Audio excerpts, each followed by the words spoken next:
All right. Well, thanks, folks, for joining. Appreciate you being here. This is the first time we've done a lunchtime meetup for coaches and Scrum Masters. So I hope you're all settled in and maybe have your lunch in front of you, ready to participate. We know you probably had a lot of other choices for this lunch hour, but I'm really glad that you decided to come and join us for it. We have a very special presenter today. Milos Zekovic is from Serbia. And I was just mentioning right before the call that with everything that's going on in the world right now, it feels even more important for us to reach out to our colleagues all over the world and show our support and come together as a community. So Milos, thank you so much for being here. Because in the interest of time, we're just going to go ahead and kick it right off. So Shruti is going to do our introduction. Hi, everyone. I'm Shruti. I'm one of the co-organizers for this meetup. So we're really glad that you were able to make it. So I'll give a quick introduction to our topic for today's meetup event, as well as our speaker, Milos. So this is going to be an interactive presentation on how emotions are relevant in our Agile journeys.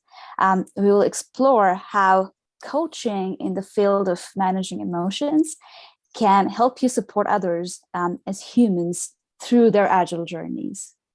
We'll be taking away a coaching tool that unravels how emotions, behaviors, and beliefs are connected to help you navigate your personal Agile journeys with greater empathy. So I'm really excited for today's presentation. It's going to be an interactive session, so I'm looking forward to it. A little about our speaker for today. Milos is a Scrum Alliance certified team coach, cognitive behavioral coach, and a certified LESS practitioner with experience in multicultural environments across several industries. He combines professional coaching, agility, systems thinking, and mindfulness to support individuals, teams, and organizations. Please welcome Milos, and it's a pleasure to have you here, Milos. Thank you so much for being here. Thank you so much for reaching out, and very glad to be with you on lunchtime and my dinner time. But and I'll start to. It's a good thing to keep us on good pace, I would say, and to proceed. So thank you for the lovely introduction. And since we are shorter on time, I say we dig in, and we have more time maybe for some questions or Q&A, or people can drop off quicker, right, if you need to hurry on a different meeting. So yeah, and also just related to that real quick, I wanted to set one ground rule, folks. Got a lot of folks on this call, very short time. Please put your questions or your comments. Feel free to use that chat field. We'll try and get back to you with answers, or maybe we can have a little follow-up email to address your questions. So please use the chat for your questions. Thank you. Okay. Over to you, Milos. Yeah. Let's see. Okay, can you see the presentation? Yes, yep. Okay. Got it. Okay, so this is me. You see my face on the camera, so no need to go deeper into this. You already heard all about it. So I'll just skip this part, and you will see the presentation afterwards if you really want to dig in, or you can browse my LinkedIn profile or just contact me. So let's skip to that. So okay, about today, we want to, as Shruti said, we want to explore a little bit more about how can we use emotions and why are they important, especially in Agile journeys. What we will cover today is a little bit, what I would like you to get from this is a little bit more clarity maybe on the function of emotions. So why are they important? What are they telling us? To have an increased understanding between emotions and behaviors and mindsets and thoughts, and all that to develop greater empathy for yourself, but also for others that are coming in any transformation journey, but maybe especially in Agile journeys, because they do require a little bit, let's say, steeper mindset shift than some regular maybe transformations or and so on. And of course, a learning tool from behavioral coaching So you will cognitive coaching. So you will see a short demonstration, explanation of that, and we will shortly break into a mural, and I will facilitate a session where you can kind of interact with me. So kind of like try to use the tool together with me, so you can get a better feeling of what you can do with it. So the agenda, first, we will go very shortly into presentation. It's not going to be extremely interactive, so mostly through chat. And then if we go quick enough, I will get some of the questions answered because we really want to take as much space as we can for the actual exercise, which is the most interactive part for today. So how I want to start with this is usually a story about what, from my personal experience, was very, very important when I figured out, oh my God, emotions are very relevant to what we want to do. Stop. Both of you, stop. Can we get a mute on? Sounds like a very lively action. It's always what we have when we do have from office, but from home office. But that's all great to hear. Anyway, so one of the reasons why I wanted to talk about this topic is that we usually shun emotions out. We say that they are unprofessional. We are trying to just neglect them or put them under the rug, and we don't really talk about those. And I think that they are very important if you really want to transition in anything, let alone in Agile. So one of the things that I also want to create is that we do think of humans and any Agile transformation as a deeply holistic experience, and that for being a human includes emotions too. So I will mostly talk about that aspect because I think that other aspects are very well covered. There's a lot of literature, I would say, about the process part and the other stuff.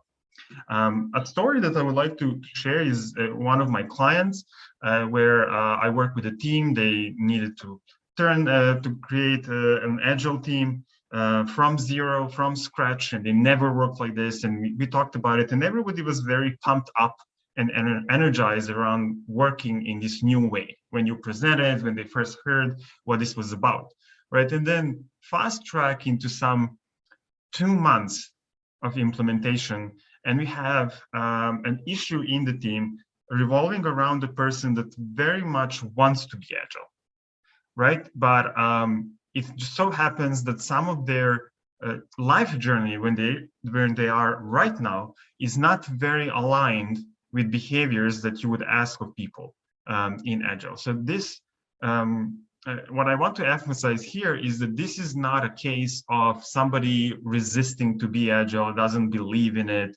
This is the opposite. Somebody believes in it, they want to do it, but it's still hard. It's still hard for them to make that personal transition. And this is a story, it happened to be a designer, a graphical designer in a team that creates learning experiences. So, the issue emerged as he was very upset with the product owner, very upset around the feedback he would receive, very upset about how it all went down, and it affected the team. So the team was also very affected by his surge of emotions, his inability to cope well with them. And because everybody cares in the team, right, that also became, in a way, a team problem. And what was very interesting about it is that once we started talking one-on-one in some of the sessions, and we started digging in a little bit more around the actual emotion this person was feeling and why is it feeling that emotion. So what we ultimately come up with in the story was that this person highly values their ability to create something beautiful, and that it's close to perfect or perfect.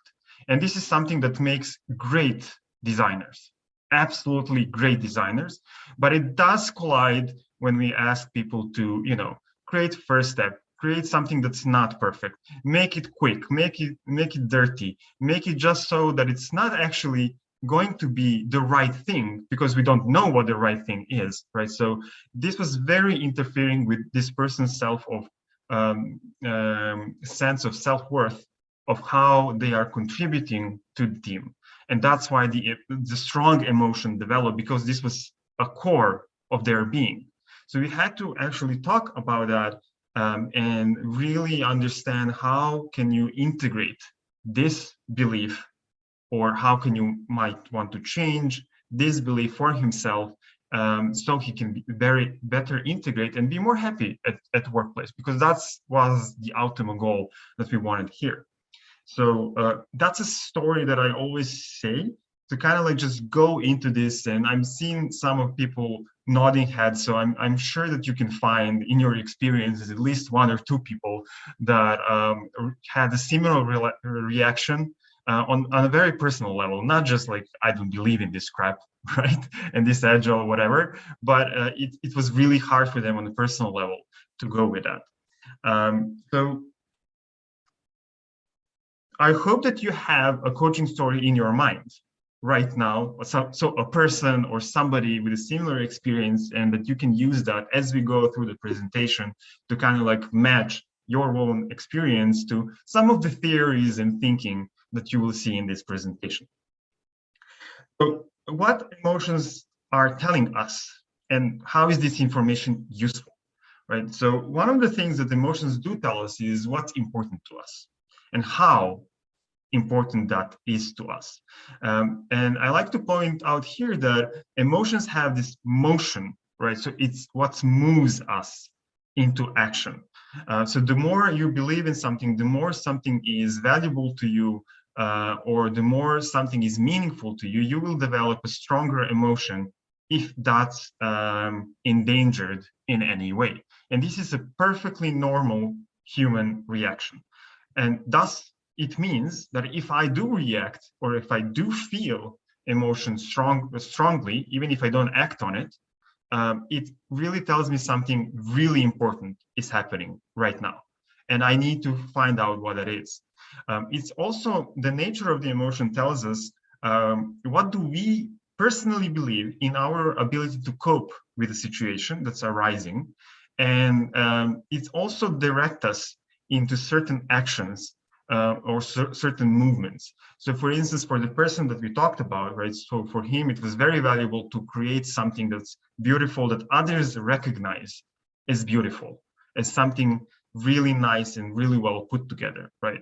And he did not feel the ability to change the situation around him. So he felt frustrated by it. And frustration is usually when there's something very important for us, but we just don't see how we can actually help ourselves or help somebody else or change the situation. A different type of emotion will emerge if we do believe that we can do something, and that's usually anger.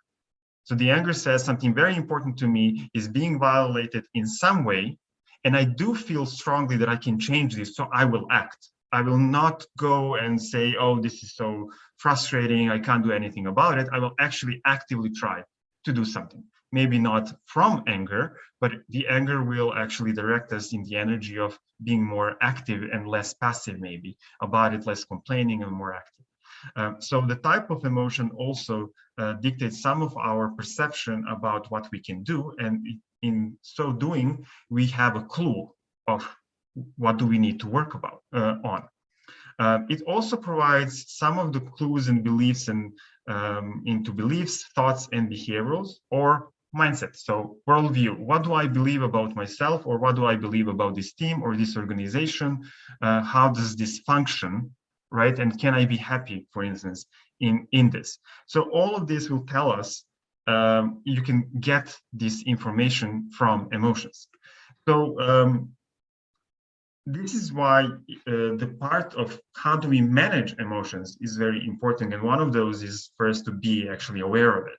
And coaching helps us develop mechanisms to be more aware, to take a more controlled action, even if emotions are very strong, and to really learn about ourselves in doing so, and not just going automatically, right, with our responses. A question of when do we want to coach for emotional management? So this is a little bit hotter topic in coaching. So some coaches, for instance, avoid this as the plague. Everybody mentions a mother, a father, or when I was young, or any emotion, and the coach is just like not going there. So I'm from a different school of coaching. So I'll just have a disclaimer here. When cognitive behavioral coaching, we do want to go in there. It's still coaching. I'll talk a little bit more about that later on. But some of the, and you don't need to do behavioral coaching. Sometimes you just need to be there for the person experiencing the emotion. And that's really, really enough. Usually when you have high emotion or strong emotion, people are not ready for solution. That's in many cases, it's just you need to first be aware of the emotion and just acknowledge that before you go into solutioning or any other coaching technique. So when would you want to maybe talk a little bit more about emotion or go into emotional management is when the emotion intensity is high, when it's interfering with the solution thinking. So usually you experience this by the person always coming back to the problem and talking more about the problem, and you just can't seem to move them into solution mode. So do try to move them in solution mode. So do try to do that. But if you see it's not really working, it's a good candidate for talking about emotions first. So if the coachee is constantly getting back to the problem, or solution-focused interventions are just working. Other more specific or explicit things or situations is where the coaching goal is actually to not feel the emotion, to feel less intense emotion, or to feel different emotions. So for instance, I don't want to be frustrated, or I don't want to be angry, or I would like to be, it's okay for me to be irritated, but I was way too nervous or way too irritated by it, or it's okay for me to be worried, but it's not okay for me to have panic attacks or anxiety or something like that. So we are usually talking about how to avoid very intense emotions. The key steps in this part that every human can really do is just, have empathy, allow emotion to happen, not to go rampaging, but allow and create safe space for that just to be expressed, because it's a form of energy that needs to go somewhere, right? Acknowledge what the emotion is. You do need to be a little bit careful here. So it's usually best to have consent around that, or to wait for the coachee to express their emotion, or just be very, curious about it, and not, especially not say, you seem angry. Usually that sentence just triggers people to say that they are not angry in a very angry fashion, right? I'm sure everybody experienced that. So do be careful around this, right?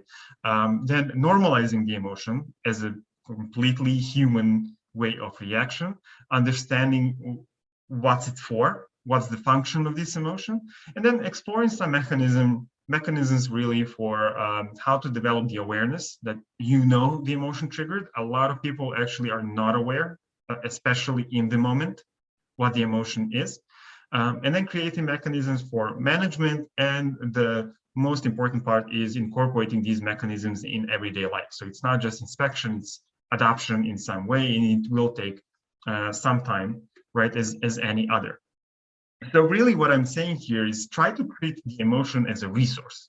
So be aware of it, understand it, use it. Don't avoid it, but don't be a slave to it, but do be aware and do use it as a resource. Here's a little bit to talk about how can we really utilize this. And we are here going a little bit in the theory of cognitive behavioral coaching, which is asking, and explaining, why do people react differently to the same event? So here's how behavioral coaching explains this. Here's the model, right? We have the same event, and then we as humans attach certain meanings to events and certain correlations to the values, beliefs, and worldviews that we have. And this in turn develops the emotion and activates specific thought patterns. And then they lead to certain behaviors. So a consequence of this theory is that if I do not like my behavior, right, I can actually be able to control it, because what I need to change is my own values, beliefs, and worldview. I need to explore them, but I'm capable of changing changing this, and that will change the chain reaction. What we don't want, and what we are saying in cognitive behavioral coaching, is that it doesn't mean that you do not own your emotions. It doesn't mean that you will be forced to feel an emotion because an event happened. So in cognitive behavioral coaching, we don't say, I'm forced to be angry. He made me angry. No, there was an event. You attached some meaning to it and some value to it. Something maybe was evaluated in your value system. And then on some level of your consciousness, you chose to be angry. And this is what we are really taking control of in the process of managing emotions. So I'm recognizing it, I'm trying to find out how the mechanism for it triggered, and then with that knowledge, I'm managing how I will behave, and maybe even I will change some of my worldviews. This is in no attempt easy thing to do. As you all know, taking mindset takes a lot of time, but it is a very targeted way of how you can use this, especially for yourself, because then you have consent. If you're doing this with a coachee, then you do need to explain the process. You need to explain this part and really get acceptance and agreement from the coachee to actually venture into here. If you do not, they will be very curious or maybe even offended that you are asking questions that are going in this direction. So do explain.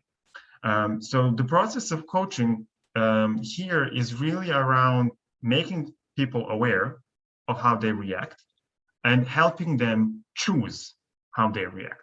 So I can say, okay, I'm choosing anger, I'm feeling angry. I understand that means something got violated. What for me got violated in this situation? Okay, that and that, then I will choose to act like this. And I will consciously choose to not feel angry, or I will consciously choose to explore the other party so I can develop empathy, because I will choose that he didn't do to spite me, or because he doesn't know that maybe I don't know why the other person reacted like that, or maybe they don't know that this was very valuable for me. So I choose to explore, I choose my own behavior pattern here. So what does this mean for personal agile journeys? It means that we do want, when people have resistance and when they ask us for help on overcoming the resistance, we do venture a little bit into at least emotions, and we do help them achieve this mindset. So this is a tool from cognitive behavioral coaching. It's called the ABC, from activating the event, beliefs, and consequences. And how do you use this tool is that when person talks to you, you're trying to first find out what was the triggering event. So something that sparked a very strong emotion. When you find that piece of information, what you're then inquiring is the consequence part. So what's the emotion? What's the intensity of it? How did you feel about it in the body? So sometimes people are expressing more physical manifestations and not emotion per se. Then what were the thoughts at the very moment? And all of these are clues into what this person believes. So in my story beforehand, we had something on the line of, she told me this isn't right, but she didn't tell me what I need to do, and I spent so much time, and it's perfect, and she doesn't like it, right? So from here, we can see that the emotion is intense, because it does form as anger directed at one person. We do know that something happened there, and we do know that the person has certain expectations of this person, and then we can go in there, and then the expectation basically was, you need to accept what I did and say that it's perfect and it's very beautiful. That was kind of the expectation, and then we venture into that it's not a well-rounded expectation from the world, right? It's not always going to happen like that. And then the work for this particular person was around, how can we lower these expectations a bit, but keep the perfectionism where it needs to be. So this person is very valuable still, but then adjust at certain levels. And we will check about this tool a little bit more as we progress. This will be the exercise around how can we use this. So as I said, we have activating event, belief, consequences, and the belief here is that we need to recognize the belief system. That's usually what we don't know. So people will come with the triggering event. They will come with some of the consequences. At least they will say emotional or thinking or behavior. We will explore all of those. And then the goal is to change the belief. So we will change the consequence for this person. And that's really what's going on in coaching here. So a couple of questions around how you want to talk about this is, for let's say we have Agile that says be open and transparent about mistakes in front of stakeholders, right? And then we have a person with the belief to be valuable, you need to be smart. To be the leader, you must be smart, must be smarter. Smart people don't make mistakes. So here we see a very easy collision with an Agile ask of us. And mind you, a lot of these beliefs we do not articulate in this way. And a lot of people, when we do come to this, they are very surprised that they believe in this stuff. But it does explain to them how it's connected, right? So when I say the statements about beliefs, they're always hypotheses, and they're always very, very distilled. And usually people don't articulate them as such, and sometimes they seem very foreign to them, even though they're acting in this part. They do need to accept that this is the belief, so it is still an inquiry with them. It's not something that you say, oh, I analyzed you because I'm an awesome coach, and here's your problem, here's your diagnosis. We're not doing that, to be crystal clear here, right? The other question is, the other person is true leader. Leaders are brave in every situation. Trust needs vulnerability. Insights from many people truly understand how to solve something. So this person will react very differently, right, to the Agile request, and the consequences will be very different. And sometimes we will actually bring in our coaching, we will ask coachee, do you know examples of other people, how they reacted to the same thing? So kind of like the trigger, this generation of scenarios and generation of options that the person can choose from. Another example would be do things incrementally. Perfect is enemy of done. Do MVP now, then get feedback. And then we have this person right from my story that says, I make beautiful things. It's who I am. So an MVP, perfect is enemy of done, and for my need for perfection is my greatest tool. Obviously, will create some problems with that. Versus I enjoy making others happy by making useful things. This is my calling. Only way to find out if something is useful is to see people using it. So this person will be much more open to Agile way of doing and receiving feedback. And this is very interesting when we talked about it. And for this particular person, in the end, they found out a different position, right? That will be more aligned with their core personality. And do be respectful of that. We do want, in many cases, Agile, but in some cases, you can just create a different position that will still help this individual and this team and overall organization to be Agile, but not change their mindset. We're not here on a crusade for everybody, right, to have an Agile mindset. And I think that's something that's very important to emphasize here. We would discuss more in a group if we had more time. Let's just check how much time do we have. 30 minutes, Milos. 30 minutes? Yeah. Okay. So we'll grab some of the questions later on. I do want to emphasize this before we do go into the exercise, which is coaching in managing emotion is still coaching. It's not therapy. Really, I really want to emphasize this. It may look in some regards like it, but it's not. So ask for permission, focus on the future and the goal. So you don't want to feel this emotion, not why are you feeling so much, but what do we want to do with that? How this needs to change? What do you want to change? Client is still whole, capable, master of their context. So you are not saying to them what their belief is.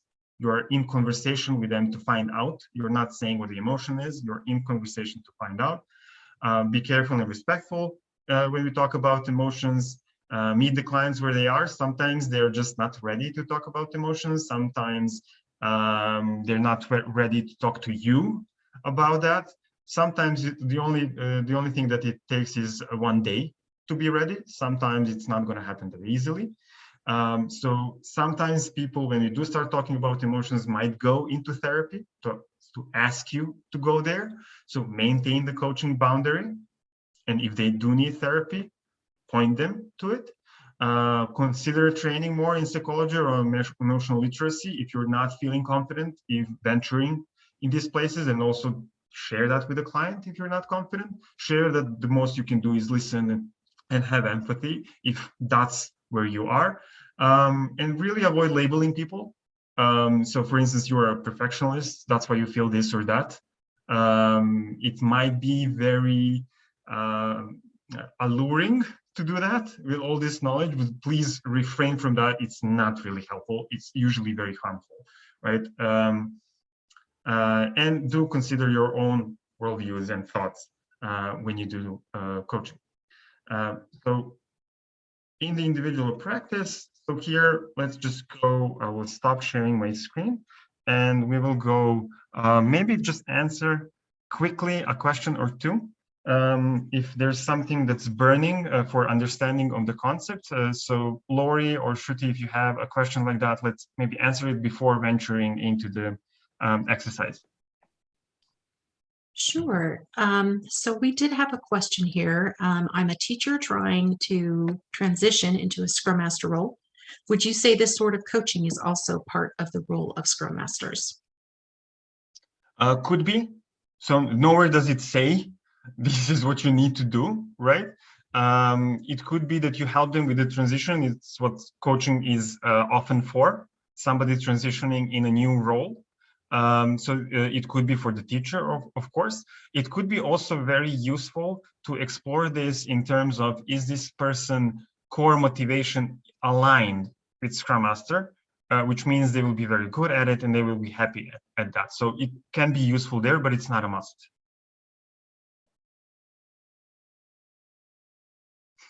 Maybe one more?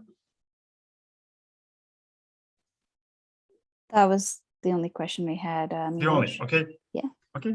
I'm seeing there's like 11 lines. Okay, this was just one question. Okay, great. So let's see then a little bit of an exercise here. So this is the time for you to either use the chat or just unmute and provide an information. So we'll use a little bit of this tool just to kind of make you feel how this can be used. So this is prepared from an actual session that I had with one of the Scrum Masters. So the story goes that the Scrum Master comes to me for the coaching session, and the stated goal is help me to coach the team and management to not break Scrum rules. So that's the contract that you got. And after some conversations, this is the ABC schema that I created, right? With questions, so we are now just jumping in what we already found out. So we found out that the triggering event was that the team did not follow the Scrum rules, specifically to not change things in Scrum and not add other stuff during sprint. So there was a scope change mid-sprint, despite my objections. So that was the triggering event. Scrum Master said, don't do that, but they still did it. Consequences were that the Scrum Master was very upset and angry at the team. And we labeled that as 60% angry. So very close to being really, really angry. Let's call it like that, but also frustrated with the situation. So in this case, we had two emotions identified by the coachee. He also said that the energy was directed at the team. So because you can be angry at yourself, you can be angry at the world, but you can be angry at another person. For this, it was directed to the team. He felt restrained and high tension with while he was seated, and his hand was in a fist. So we kind of explored all of those options here. And some of the behaviors exhibited was trying to correct the team with quoting the Scrum rules, and asking myself as an Agile coach and managers to help them so he can persuade the team to change their behavior, right? And also when we ventured into thoughts, it was the sprint was going perfectly until the management changed the goal mid-sprint. I told them not to do that. They did not listen. I can see all the bad things that can happen as a consequence. I must stop it. They do not see it. How can I make them listen? So these were kind of like pieces of sentence that we were talking about, and then it was just connected on one piece of information, and then it was reflected back at the Scrum Master. So a question here and a little bit of exercise for us for maybe some 5 or 10 minutes is just with all these clues, what would you say are some of the beliefs that this person has here? So what would you offer to this person as what would you think is their maybe point of view here, or the worldview? And then how would you maybe counter that? What would you offer as a different point of view here?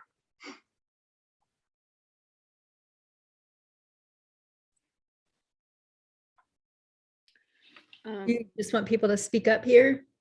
Yes, please.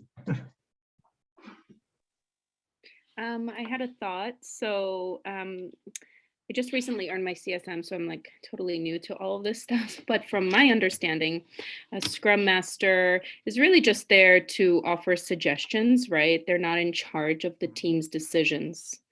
And so if the team decides to take a different path or veer away from, whatever it is that you've agreed to, like that's on them. And so they try it, right? And say they do come into points of, they meet blocks or whatever it is, or they fail, or they don't meet, their goals. And so you kind of just use that for your inspection and, like what went wrong? What did we do? What can we do next time? So as a Scrum Master, I don't think that you should really take it personally, right? You did your job. You offered suggestions. You are coaching them on, or you're helping them follow the Scrum rules. But if they decide not to, like that's the team's decision, right? So you described a well-rounded mindset, how it should be, right? Here, obviously, we have some form of negation of that. So this would be, if I would interpret your answer, it would be, it's my job to correct them. That's the mindset here, right?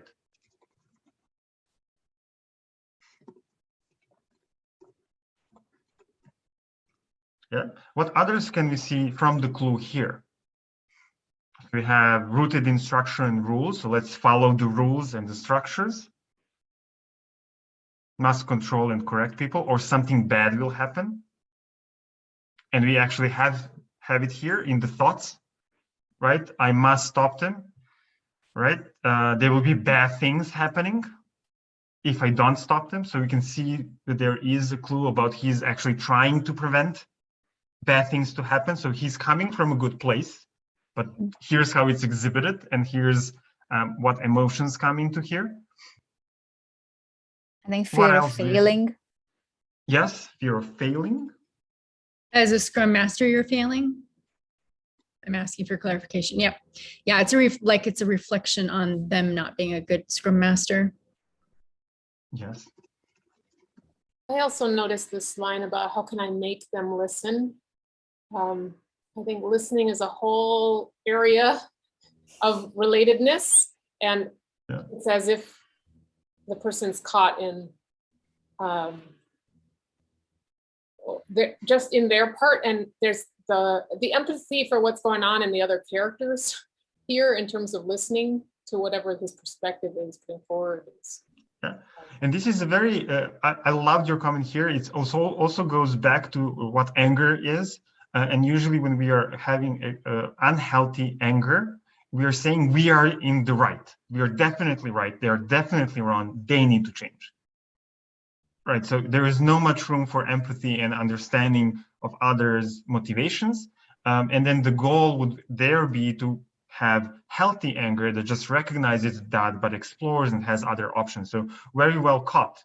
And this is a similar way how if you understand the emotion a little bit better, then you can ask questions to kind of expose some of these worldviews and then see with the person what do they want to experience instead, and also offer an alternative behavior, and then ask what would need to be true for yourself. What would you need maybe to believe in to make this happen?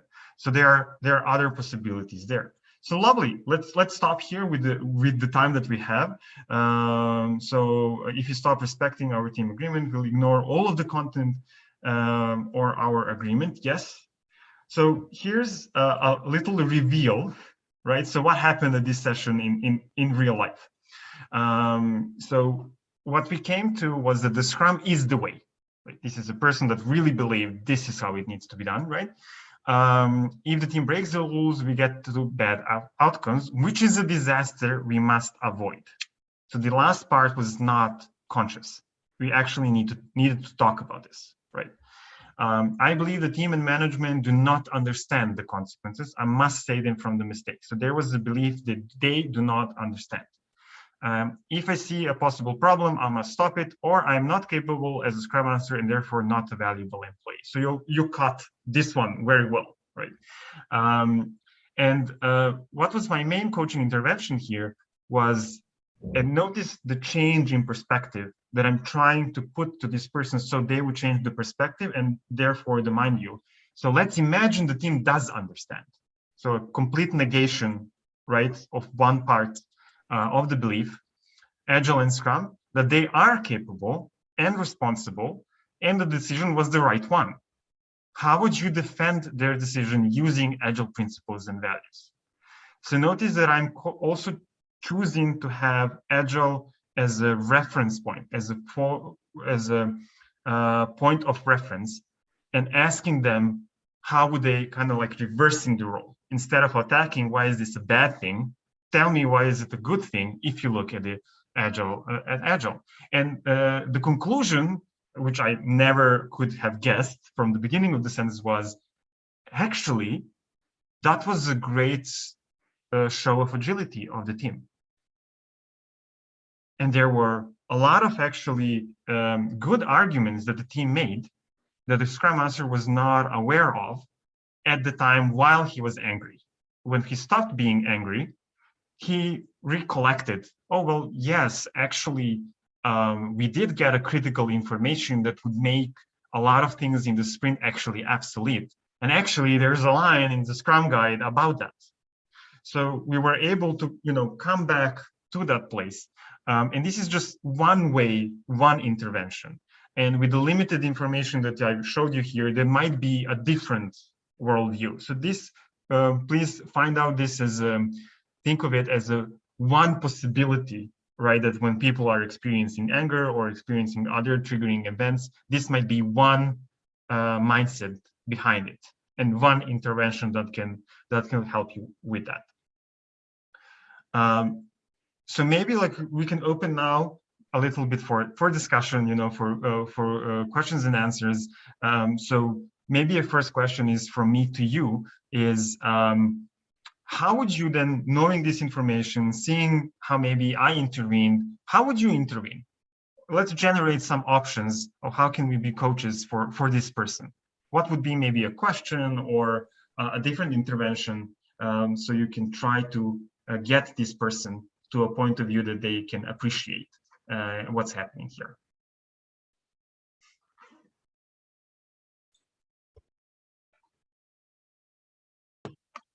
One question I might ask is it okay if they make these mistakes, these bad things? Is it okay? Scrum Masters? Scrum Master or the team? Well, we're coaching the Scrum Master, right? Yes. So, what I point out is that there's frustration about the potential of bad things. And is there room for, could it be okay for bad things to happen? How could we create that, even if bad things are happening, how do we create that as a learning space? Yeah, excellent. So normalizing that the mistakes can happen and then asking what's the usefulness of that. Other thoughts? There's a note in the chat from Margaret. The Scrum Master could be asked, do we know the rationale as to why the team decided these options? Yeah. it's a little bit of analytical question. So this might backfire in some cases. In some cases, it could be a wonderful question. Again, it really depends who's on the other side of the room. So for me, it would be, maybe there would be need to be another question before this, just to make kind of sure, is the person ready to go there? Because how I recollect this specific engagement, and of course you haven't seen that. I have a much more information about this specific event than you do, is that because the person was still angry about you can't make a mistake or I will be bad, they weren't ready to even register. They knew it, but they treated those as excuses. So that's very interesting about the mindset. So if I'm angry, and remember the theory, right? I will assign meaning to events, what's happening. So this person, while they were angry, assigned meaning that whatever reasoning and rationale were excuses, coming from a place that they do not understand. That was the thing. So I think this would be a great follow-up question in this specific situation. Once we kind of went into that and sanitized that part of conversation first. Happy to help, Margaret. Any other options? Any other questions? We have 10 minutes more.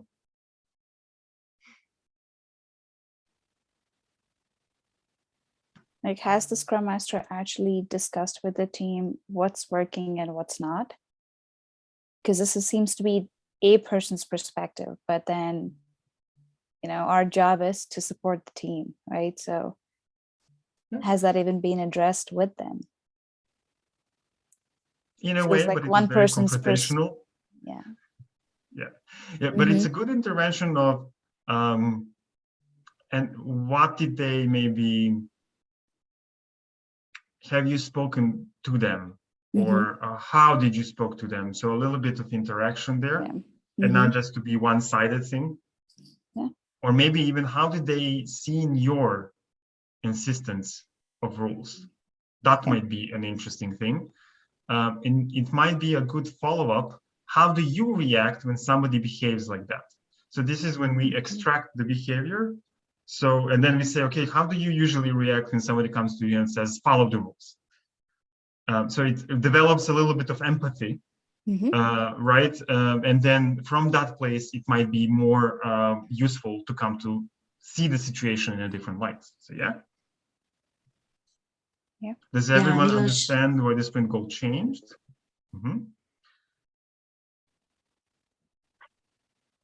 So maybe, Go ahead. Please go ahead. Yeah, a little comment here. Does everyone understand? Like a fast answer to this, if you look at the ABC schema, would be they do not understand, right? Because that's the belief here. But maybe a slight change in how did they understand why sprint goal needs to change. So a little bit of, because here we will then get options of how can I interpret this thing. So you're interpreting as breaking the rules, as something that I need to stop because it will have bad outcomes, but how did others interpret those things? And then try to see if that can help to create multiple views.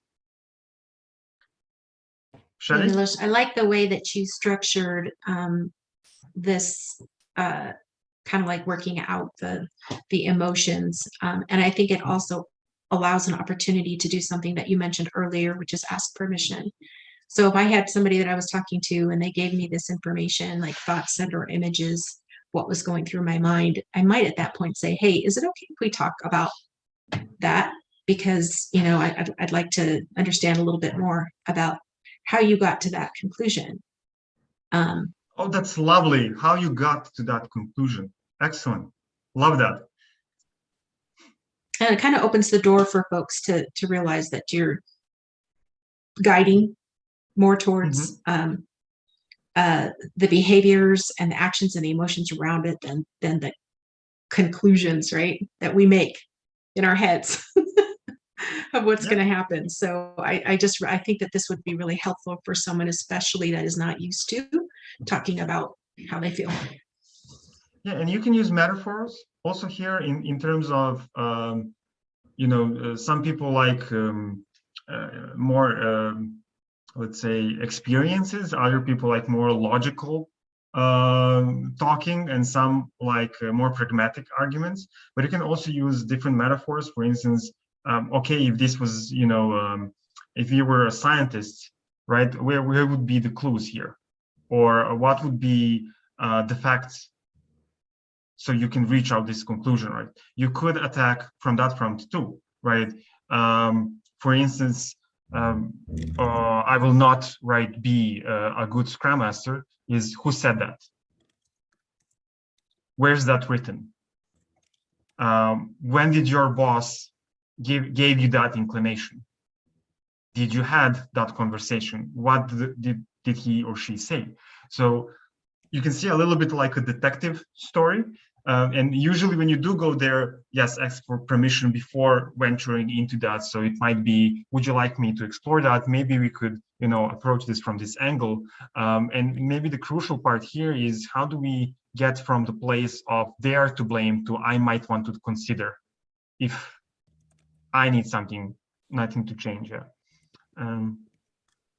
How would you recommend the team handle it differently if it was happening to? Yes.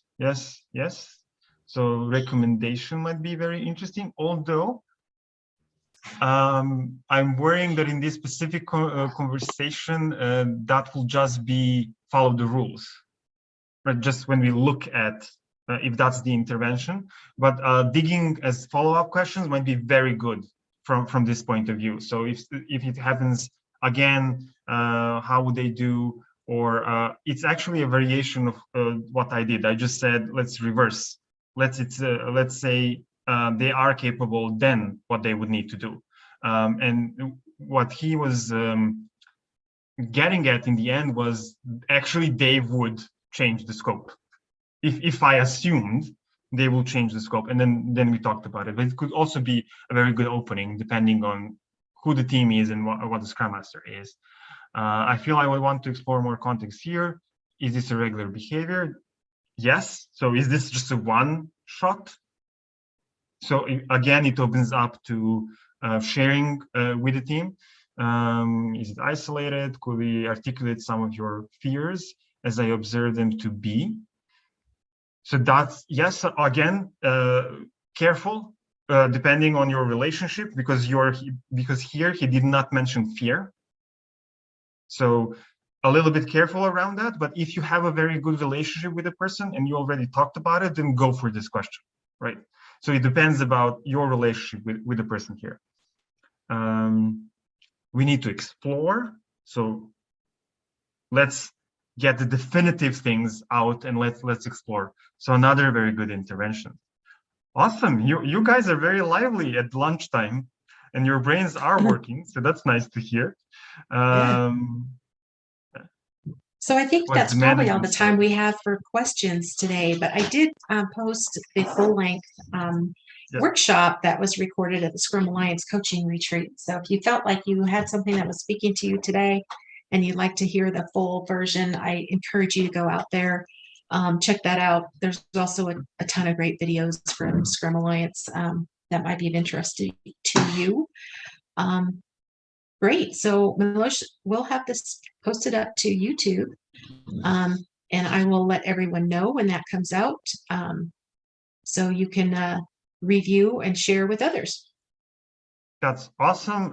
You will get the presentation in PDF form. The presentation does have links to the ABC schemas from one website, a couple of more links about if you're more interested in cognitive behavioral coaching things. And what I would like to see in chat for the end is what's your takeaway from this session? What was maybe the most useful or most surprising thing? And just, I'm very curious to see that. I do see a lot of explanation marks. So thank you, Michael, thank you with 5 of those. And also for Gregory thank you, full stop. I love the diversity of the same thing. It does say in a different way. So please, it will really mean a lot to me to just see what part of this resonated with you the most, what was maybe the most useful. Distinction between the coach and the Scrum Master, and ABC.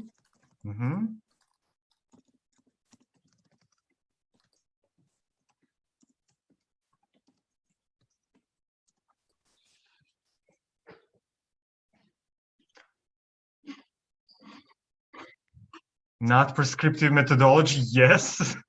Yes, people are very prone to just figure things out and this is what it is, let me put you in the box. Yes, it's very easy for us to slip by into that, mostly because we are just cognitive beings for the most part of us. So we want to figure things out and to be very clear, it's this or that, right? Ways to meet people where they are, lovely. Glad to be with other coaches who believe in including emotional intelligence. Lovely, I always like that.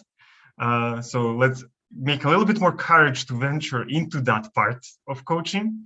ABC. Instead of focusing on the anger, write it down and analyze. Yes, let's demystify what that thing is, right? Not just the output, but let's see what's going on. Let's put it on paper. A lot of takeaways for my clients when we do work together is, oh, when I put it on paper, and then some change, right? If it's in your head, it's way different, right? All right. Again, I want to thank everybody for being here and taking your hour out of your day. I hope you took away as much as I did. And we will see you at the very next Coaches and Scrum Masters meetup. There's also several flavors of meetups on Agile Denver. So if you want a different flavor or a different day of the week, go there at agiledenver.org and you will find out more about it. Thank you so everybody. much, Milos. Have a great day. Thanks, everyone.